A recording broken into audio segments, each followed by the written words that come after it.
This is He Knows Everything, bringing you that heat and fire. All right. I want to make this very clear. You see, this is the problem with modern day black women. Now, today, in this day and age, they're ripping up scriptures just to make some level of defiance and make some level of, well, we're not going to submit. There's a thing called life. There's a thing called dealing with your conscience. When you're dealing with your conscience and you're dealing with life, you're going to submit to that regardless. God is undefeated, man. You can't go up against God. God is the worst enemy to have.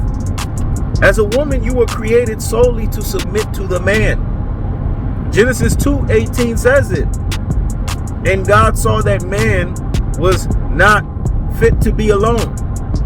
And he saw that man was not happy being alone. So he made a helpmeet for him.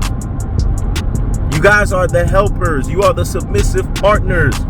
This is your role.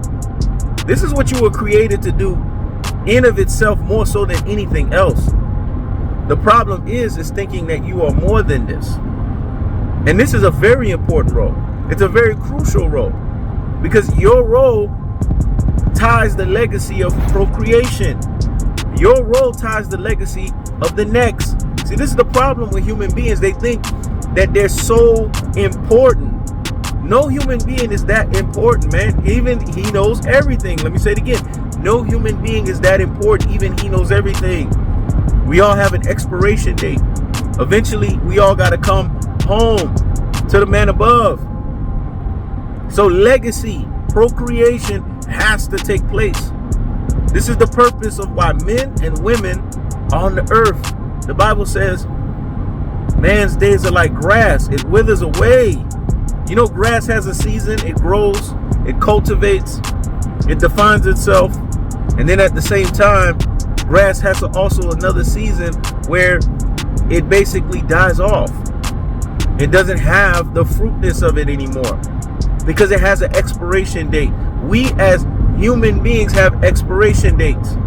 So when women are not fulfilling their role, they're not spreading their legs, they're not basically contributing to the next gene pool, the next genetic pool line, the next legacy, then we're demolishing the world as we speak. We're basically telling this world that we're not being fruitful and we're not multiplying. So when you see women get defiant and say, I will not submit, you're basically saying you won't submit to your future. You're basically saying you won't submit to your blessings. You're basically saying you won't submit to God. And that has godly ramifications. It has godly consequences. And you have to deal with the ramifications of your actions. So women, modern day women, modern day black women, get it together. Submit or else. Let me say it again. Submit or else. That's the cold-hearted. That's the unadulterated. That's the cutthroat truth teller fashion. This is He Knows Everything. Check it out.